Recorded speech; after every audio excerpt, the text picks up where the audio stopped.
Hey Reddit. Throwaway account because, well, this is the kind of thing that you don't want connected to your real name. I never thought I'd be writing one of these, but here I am. I, 36M, have been married to my wife, Rachel, 34F, for almost 8 years. We've been together for 10. No kids, though we talked about it often. We've always been that couple, the ones who looked like they had it all together. Our friends would joke about how solid we were, how we seemed to genuinely enjoy each other's company after all this time. And I did. I really did. I loved her.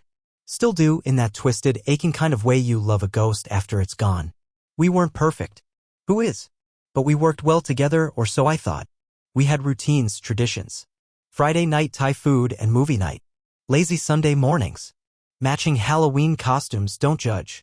I thought we communicated well. I thought we had trust. But the past 6 months, something changed. It started subtly. She became distracted, always on her phone. Started working late, a lot more. Said she was tired all the time. Stopped initiating affection, or when I did, she'd recoil a bit, not enough to be obvious, just enough to feel wrong. I chalked it up to stress. She works in marketing and things can get chaotic. I asked if everything was okay a few times and she always waved it off. Work is nuts, she'd say, or I'm just exhausted lately. I believed her. Why wouldn't I? She's my wife. Still, something in my gut kept nagging me. It wasn't paranoia, not at first, just this dull hum in the background of my brain. Something didn't feel right. I brushed it off for a while. Told myself not to be insecure. That relationships go through phases. God, I wish I had trusted my gut earlier. So, like I said, Rachel started acting off. And not in some dramatic, soap opera way. It was subtle. That's what made it so insidious. Her phone, that thing was basically glued to her hand. She started taking it with her everywhere. Bathroom, kitchen, even to get the mail. And suddenly, she had a passcode. We used to have an open phone policy, not like we snooped, but we didn't have secrets either. I remember joking once, "What, you got a second husband in there?" And she just kind of laughed, but it felt forced. She also started going out more. Girls' nights, she'd say. Team drinks. Sometimes both in 1 week. I didn't want to be that guy who questions everything. I gave her space. I trusted her. But there was one night about 3 months ago when she came home really late. Like 2:30 a.m. late. I was asleep on the couch and she walked in reeking of tequila and cologne. Not mine. I sat up half groggy and was like, "Everything okay?" She blinked. "Oh yeah. We ended up at this rooftop place and lost track of time. Sorry. My phone died." Right? That old chestnut. The dead phone. Again, I didn't want to go full detective mode, so I nodded and went back to bed. But that was the first night I felt it, the coldness. Like something had been ripped just beneath the surface of our lives. The next morning, she was extra chipper. Overcompensating. Made pancakes, which she never does, kissed me on the cheek like she was trying to erase the night before. I wanted to believe her. But the seed of doubt was planted. It only got worse from there. Alright, so at this point I'm running on half paranoia, half denial. You know that weird in-between state where you know something's wrong but keep gaslighting yourself into thinking you're crazy? That was me. King of I'm probably overthinking this. But then came the charger incident. One night Rachel said she was going to a networking mixer. She even got all dressed up, red lipstick, heels, perfume I hadn't smelled on her in months. I remember thinking she looks amazing and not at all like someone going to drink weak cocktails with coworkers under fluorescent lights. She left around 6 p.m. By 9, I realized she'd left her work laptop charger at home. She's always glued to that thing and it was plugged into the kitchen outlet. So I figured I'd do a nice thing, drive over to the venue, drop it off. She'd be impressed, maybe a little touched. Classic husband move. I texted her. "Hey, you left your charger. Want me to swing by with it?" No response. 10 minutes go by. I call. Straight to voicemail. I think, okay, maybe loud music or something. So I decide to drive down anyway. I get to the place she said the mixer was, some upscale bar downtown. I park, walk in, scan the crowd. There's a corporate mixer going on all right. Name tags, suits, tiny wine glasses. But no Rachel. I even asked one of the women at the check-in desk if Rachel, last name, had arrived earlier. She checked the list. Shook her head. Nope. Don't see her name here. I stood there for a full minute trying to make that make sense. On the drive back, I tried to convince myself maybe she went somewhere else afterward. Maybe the plan changed. Maybe I misheard the venue. But again, no texts back, no calls. She didn't get home until midnight. When she walked in, she was flustered. Hair messy, heels in her hand, eyes a little too wide. "Sorry." Sorry. It went long. Then we went to this dive bar after. Totally forgot to check my phone. I just nodded. Said cool. No worries. And handed her the charger. She blinked. Oh, where'd you find it? In the kitchen. Where you left it? She didn't say anything. Just gave this tight smile and went to change. That was the moment something inside me clicked. She wasn't just off. She was lying. After that night, the tone of everything changed. Not just between us, inside me. It's like once you catch someone in a lie, even a small one, everything they say afterward comes wrapped in suspicion. You start noticing things you used to overlook. The following week, I started watching. Not like a stalker, just paying attention. Her stories didn't line up. She'd say she was at a cafe with a friend, but the friend would post on Instagram from a completely different city. She said she was in a client meeting, but her work calendar, we share a home office and sometimes sync calendars, was blank. She started dressing nicer on weekdays, like borderline date night attire to go meet a client. High heels for Starbucks? Bold lipstick for a pitch meeting at 4 p.m.? One night, I asked her straight up, how's work been lately? She paused. Just a second too long. Then smiled, busy as hell. Why? I shrugged. Just seems like you've had a lot of meetings lately. She laughed fake. Like nails on a chalkboard. Yeah, well, that's marketing. You know how it is. Except I don't. Because I'm in IT, not marketing. And suddenly she's talking to me like a client she's trying to blow off. Then came the ultimate insult. She started getting weirdly affectionate. Like trying to cover up the rot with perfume and cuddles. More hugs, more hey babe, more random compliments. She hadn't said I looked good in months, and now suddenly it was every other day? It wasn't love. It was damage control. And it only confirmed what I already knew. She was cheating. But I needed proof. Not for revenge, not even for confrontation yet. I needed to look the truth in the face, hard and sharp, so I could stop lying to myself. And yeah, I found it. All right, buckle up, this is where things go from suspicion to gut punch. So after the charger incident and her weird uptick in affection, I made the decision I was going to find out for real. No more pretending. No more letting her gaslight me with fake smiles and empty babe-s. I needed facts. I didn't want to snoop. I didn't want to be that guy. But when your partner is clearly lying, when your gut is screaming at you every time they leave the house with eyeliner and excuses, your options get real limited. So yeah, I checked her phone. It wasn't easy. She had changed her passcode. That alone felt like betrayal. She used to use my birthday. Now it was something else. But one night she fell asleep on the couch after drinks with coworkers. Her phone buzzed. A message popped up from someone named Aaron Work. Aaron Work, right? Because real coworkers send texts at midnight that say, still thinking about last night. You left your earring in my car, face blowing kiss. I stared at it, blood pounding in my ears. Thumb hovered. I know it's wrong, but I opened the message thread.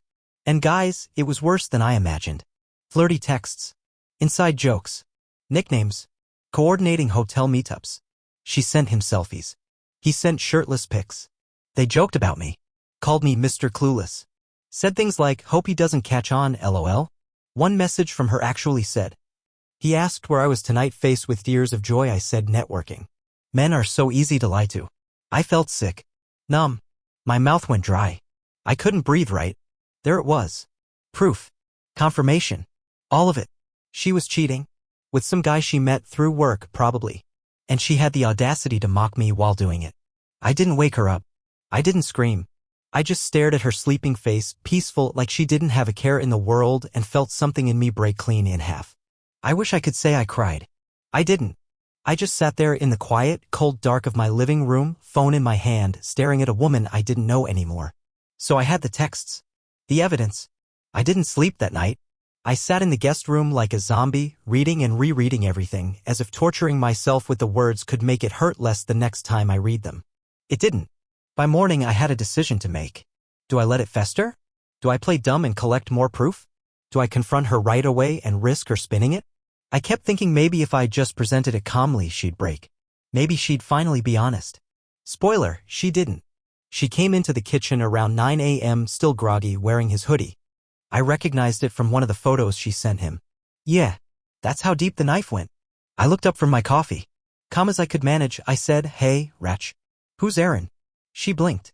That was her first tell, confusion quickly masked. Aaron who? I stared. Aaron from work? The one who says you left your earring in his car. Her eyes went wide. Then narrowed. Then came the scoff. Are you going through my phone now? Wow. Classy. I laughed.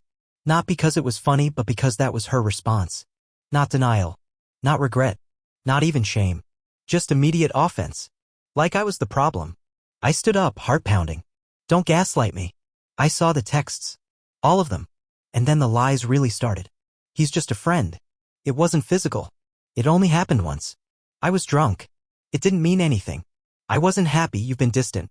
Every classic cliché, one after the other, like she had them saved in a notes app. I asked her flat out, how long has this been going on? She hesitated. A couple weeks. I threw her phone on the counter. Try 6 months. That shut her up. I could see it in her face the moment she realized the jig was up. The walls crumbled. No more acting. No more cute little lies. She sat down and went silent. No apology. No tears. Just this icy, flat stare. You were never supposed to find out, she said. That sentence right there? That was the last nail in the coffin.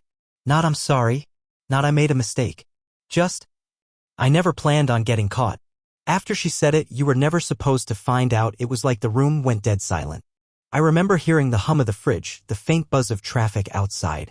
She didn't say another word. Just stared at the table like maybe if she focused hard enough, she could disappear into it. I stood there, just stunned. What do you even say to something like that? That's not a mistake. That's not a moment of weakness. That's a campaign. A calculated, cold-blooded choice to live a double life, and she didn't even regret it. She regretted getting caught. So I asked, how many times? She shrugged. Shrugged. I don't know. Enough, I guess. My hands clenched. I wasn't going to lose it, but I was close. Did you ever plan on telling me? She gave this half scoff, half sigh like I was being unreasonable. What would that have accomplished? It would have just hurt you. I actually laughed at that. You think this doesn't hurt? No answer. It was like talking to a brick wall in red lipstick. I started pacing, trying to process it all, but every time I looked at her, this woman I'd shared a home, a bed, a life with, I saw a stranger. A smug, entitled, cruel stranger who thought lying for months was better than honesty because honesty would have hurt me. She finally spoke up like she was doing me a favor. Look, we haven't been happy. You've been checked out for a long time. It's not just me. Ah, there it was. The blame shift. Classic move number 6 in the cheater's handbook. I fired back, so instead of talking to me, you went and screwed a guy from work? She rolled her eyes. It wasn't that simple. Spoiler, it really was. And at that point, something snapped in me, not anger. Not sadness. Just detachment. Like a wire got cut. I looked at her and realized, I'm not trying to fix this. I'm not begging. I'm not fighting for this marriage anymore. Because she already ended it. After the confrontation, things went quiet. Strangely quiet. No screaming. No glass-breaking, dramatic exits. Just a dull, suffocating silence. She stayed seated at the table like a statue. I left the room and went upstairs, shut the bedroom door, and sat on the edge of the bed we used to share. It felt like enemy territory now. I looked around at the photos on the wall, us on vacation, laughing, arms around each other, and I just felt nauseated. I didn't cry. I thought I would. I wanted to. But instead, I sat there feeling completely hollow, like someone had scooped out my insides and left me with just this raw, vibrating nothingness. I must have sat there for 2 hours. At one point, she knocked softly on the door and said, "Can we talk?" I didn't answer. Not out of spite. Just, I didn't have anything left to say. What was there to talk about? She didn't confess. She didn't apologize. She tried to justify. She tried to make it my fault. Eventually, I heard the front door open and close. She left, probably to go cry to her side piece or spin some version of events to a friend who'd understand. That night was the loneliest I've ever felt in my life. I didn't eat. I didn't sleep. I just sat in the dark, staring at nothing, wondering how someone who said, "I love you" every day for years could also be capable of this kind of betrayal. I kept asking myself, was I blind? Was I not enough? Was she always like this and I just didn't want to see it? I even checked our wedding vows like a psycho, digging through a drawer where we kept sentimental stuff. I found the crumpled paper she read from at the altar. I sat there reading her words, "I promise honesty, I choose you every day, I will never betray the love we've built." Lie. Lie. Lie. Eventually, I curled up on the guest bed with a blanket that still smelled like her perfume. And I finally cried. Quietly. Bitterly. I didn't know it yet, but that was the beginning of the end, not just of the marriage, but of who I had been in it. She came back the next morning like nothing had happened. I was in the kitchen making coffee, barely functioning, eyes red, heart somewhere in the floorboards, and she just walked in, dressed for work like it was any other Tuesday. Morning, she said, like that was supposed to cover the crater in our marriage. I didn't respond. Just stared at her. She sighed like I was the one being dramatic. Then she hit me with, "So, what do you want to do about this?" This. Like we'd lost a dog or overwatered a plant. Not, "What can I do to fix this?" or even, "I messed up." Just this cold, corporate tone like she was preparing for a negotiation. I asked her, "Are you in love with him?" She didn't hesitate. "No. It's not like that. Right? Because cheating on your husband for 6 months, mocking him with your side piece, and sleeping in his hoodie is totally casual. Just light betrayal." Then she said something that really shook me. "It's not like I was trying to hurt you. I just needed something I wasn't getting here." There it was again, the subtle blame. Like if I just told more jokes, washed more dishes, or stared longingly into her eyes while she scrolled through Instagram, she wouldn't have strayed. I said, "So cheating was your solution?" She crossed her arms. "It just happened." No. See, car accidents just happen. Lightning strikes just happen. Coordinating hotel rooms and deleting messages and making up stories about networking mixers? That's a damn project. I told her I wanted space. That I'd be staying with my brother for a few days. She didn't protest. She just said, "Okay. Let me know what you decide." Let me know what I decide. Like she'd handed me a divorce menu and was waiting to see which side I'd pick. That's when it fully hit me. She didn't care. Not really. Not about me. She cared about control. Image. Avoiding consequences. The woman I married? She was gone. Or maybe she was never there at all. Packing that overnight bag was one of the most surreal moments of my life. You'd think after a betrayal like that, your hands would shake, your breath would hitch, but honestly, I was calm. Ice cold. Like my body knew something my heart hadn't fully accepted yet. This was over. There was no coming back. She watched me from the doorway as I zipped up my duffel. Didn't cry. Didn't beg. Just leaned against the frame with her arms folded like I was late on rent. "You're really going to leave without trying to work on this?" she asked, voice flat. That stopped me mid-zip. I turned to her and said, "You worked on this when you were screwing him behind my back, right?" She didn't even flinch. Just rolled her eyes. "That's not fair." No. What's not fair is investing 10 years of your life into someone who turns around and calls you unfair for reacting to their lies. I grabbed the last of my things and walked out. No dramatic pause. No look back. Just silence. She didn't follow me. Didn't call. Didn't text later to ask if I made it okay. And that hurt more than anything. It told me everything I needed to know. I got to my brother's place, knocked, and when he opened the door, I just stood there. He took one look at me and said, "What happened?" And that was it. I broke. Like, full-on collapsed. I couldn't even say the words. He pulled me into a hug and I sobbed like I hadn't in years. Ugly, shaking sobs. The kind you don't even recognize as coming from yourself. He sat me down, poured me a whiskey at 3 in the afternoon, and just listened while I finally let it all out. The lies, the gaslighting, the texts, the confrontation, all of it. He didn't interrupt. He didn't say, "I told you so." He just let me bleed. And when I was finally done talking, he said something that stuck with me. "You didn't lose her. She lost you. And she's too far gone to even realize what that means." I slept on his couch that night. Slept harder than I had in weeks. Not because things were better, but because for the first time in months, I wasn't living in a lie. So the next few days at my brother's place were a blur of numbness, coffee, and long walks with no destination. I was just trying to feel something other than heartbreak, betrayal, or that gross pit in my stomach that never seemed to go away. I didn't reach out to her. I expected, maybe foolishly, that she'd at least check in. Say something. Maybe a weak apology. A message. Anything. Instead, 3 days later, I get a text from her. Not, "I miss you." Not, "Let's talk." Not even, "I'm sorry." Just, "When are you coming to get the rest of your stuff?" Not if I was coming back. Not a discussion. Just logistics. Business as usual. I stared at that message for a long time before replying. "I'll be by Saturday. I don't want to see Erin's hoodie lying around. Just a heads up." No response. Saturday rolls around. I get to the house, our house, and she's not even there. Her car's gone. Probably conveniently timed. I go inside and find she's already started clearing out my stuff. Boxes in the living room labeled in black marker, clothes, books, miscellaneous, like I was some tenant she couldn't wait to evict. But the real kicker? One of the boxes said memories. Inside were our photo albums, cards we'd written each other, souvenirs from trips, the Christmas ornament we bought when we first moved in. just tossed together like junk headed for Goodwill.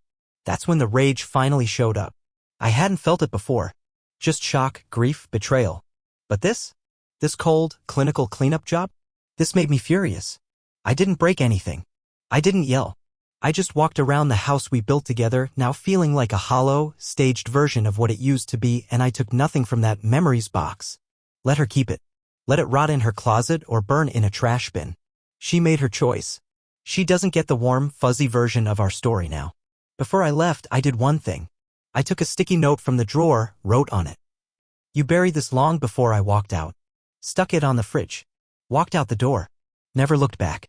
You'd think after walking out of that house for the last time, shutting the door on all of it, I'd feel free. Relieved. Vindicated. I didn't. I felt hollow. Like I'd just been unplugged from my own life. People talk about breakups like they're a clean break. Like a bone that snaps and eventually it heals. But this wasn't clean. This was watching the home you built get gutted from the inside out, slowly, and being the last one to realize the fire started months ago. I went back to my brother's, sat down on his back patio, and just stared at the sky for what felt like hours. My phone buzzed a few times. One was from her. Just, got your stuff. Thanks for not making it ugly. I didn't reply. I couldn't get over that line, thanks for not making it ugly. Like I was supposed to win a damn award for not losing my mind after watching her nuke our marriage and emotionally piss on the ashes. That message told me everything I needed to know about how little she ever really saw me. In her head, she probably still thought of herself as the reasonable one, the victim of a cold marriage, the poor woman who made a mistake because her husband wasn't emotionally available enough. Never mind the texts, the sneaking around, the mockery. I didn't tell my parents right away. Didn't tell most friends either. Not because I was ashamed, but because I couldn't stand the pity. The head tilts. The, oh my God, I'm so sorry, she seemed so nice. Yeah, she did, didn't she? I felt like an idiot. I kept replaying every warning sign I ignored. Every time I told myself, she loves you. She wouldn't do that. Every moment she said, trust me. All lies. I stopped eating properly. Stopped sleeping. Stopped answering messages. My brother made me go on a walk every morning just to get me out of my own head. And slowly, I mean glacially, I started feeling something other than pain. I started feeling clarity. Because underneath all that hurt, something was finally settling. This wasn't my failure. This wasn't my shame. This was her character revealed. Clarity doesn't come like a lightning bolt. It doesn't knock you over in some profound, Hollywood kind of way. It comes quietly. In small, bitter doses. For me, it was while folding laundry. Just me and a pile of shirts on my brother's couch. I held up one of my old band tees, the kind Rachel always said made me look like I was trying too hard. I suddenly realized I liked that shirt. Always had. I just stopped wearing it because she mocked it enough times that it didn't feel like mine anymore. And that was the beginning of a pattern I hadn't even noticed. The slow erosion of who I was. The subtle criticisms. The eye rolls. The jokes that weren't jokes. I stopped wearing things I liked. Stopped playing guitar in the evenings because she said it gave her a headache. Stopped planning weekend trips because she'd always find a reason not to go. It hit me hard. She didn't just cheat on me. She chipped away at me until I barely recognized the guy in the mirror, and then she cheated on what was left. That's the part people don't always talk about. Yeah, the betrayal hurts. But the way it makes you question your entire identity? That's its own kind of grief. I started rebuilding in small ways. I changed my number, petty maybe, but necessary. I joined a gym. Not to revenge body my way to healing, but because I needed something to focus on. I reached out to friends I'd neglected. One of them, Sarah, said, we always wondered why we stopped seeing you so much. Oof. I started therapy. First session, I told the guy, I don't even know what I want to say. I just feel like someone pulled the rug out from under 10 years of my life. He nodded and said, then let's start by making sure it doesn't happen again. That stuck with me. I realized healing wasn't just about moving on. It was about figuring out how to never be blindsided like this again. About learning to trust myself, my gut, my boundaries, my value in a way I clearly hadn't. A few weeks after I left, Rachel finally sent a real message. Not a passive-aggressive one, not logistical. A real one. Long paragraph. No emojis this time. It started with, I've been doing a lot of thinking. Of course she had. Convenient now that the house was quiet and the lies had no one left to echo off. She said she was sorry. Said she never meant to hurt me, that she was in a dark place emotionally and didn't know how to ask for help. She didn't name Aaron but referred to it as the mistake. She asked if I consider talking. Even if it's just closure, she wrote. I stared at that message for a long time. Part of me wanted to respond. Not to reconcile, a hell no, but to say all the things I hadn't. To tear into her with everything she deserved. To demand answers to questions that still sat in my chest like lead. But then I realized something. I didn't need anything from her. Not an apology. Not an explanation. Not even closure. Because you don't get closure from the person who broke you. You give it to yourself. I didn't reply. That was my decision. No more conversations. No half-hearted attempts at salvaging what she so carelessly burned. No holding on to a woman who let me be the last to know I'd been replaced. Instead, I emailed my lawyer. Started divorce proceedings. She didn't fight it. I think she knew better. I didn't want revenge. I didn't post her texts online, didn't expose her to friends or coworkers. I just quietly exited the circus. Let her keep her drama. Let her keep the guy who got my leftovers. I told my close friends finally. The real version. No sugarcoating. And one by one, every single one of them said some variation of, "Dude, we never liked how she talked to you. Amazing how people see things you can't until the fog lifts." And as painful as it was, that decision to cut the cord, to walk away clean, was the first real act of self-respect I'd shown in a long, long time. So here we are. It's been a few months since the bomb dropped, since I walked out of that house and shut the door on a version of myself I'll never be again. The divorce is final. No fanfare. No courtroom drama. Just a stamped envelope and a short, bitter email from her that ended with, "Hope you find what you're looking for. I already have. Peace." Not the kind where everything's great, not yet, but the kind where I can breathe again. Where I wake up and my stomach doesn't twist wondering what lie I'm going to be fed today. Where I look in the mirror and see me again.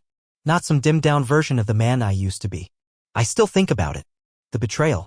The lies. The sheer disrespect of it all. And yeah, it still stings. Some nights I'll catch myself replaying those text messages or hearing her say, "It just happened," and I'll feel that same deep, burning ache. But I don't miss her. I miss who I thought she was. And I miss who I used to be before I let someone like that define my worth. So, Reddit, if you're reading this and you're in a similar place, if your gut's telling you something's off, if you're slowly dying in a relationship that's hollowing you out, listen. Listen to yourself. Love isn't supposed to confuse you. It's not supposed to make you doubt your own reality. It's not supposed to require spy-level investigations just to feel secure. You shouldn't have to earn someone's basic honesty. And if you do, they don't deserve you. I'm rebuilding. Slowly. I'm finding joy in dumb little things again, morning walks, bad coffee, my guitar, my friends. I'm remembering how to be alone without being lonely. And I've promised myself one thing. Never again will I settle for someone who treats love like a game and trust like a disposable gift. Thanks for reading.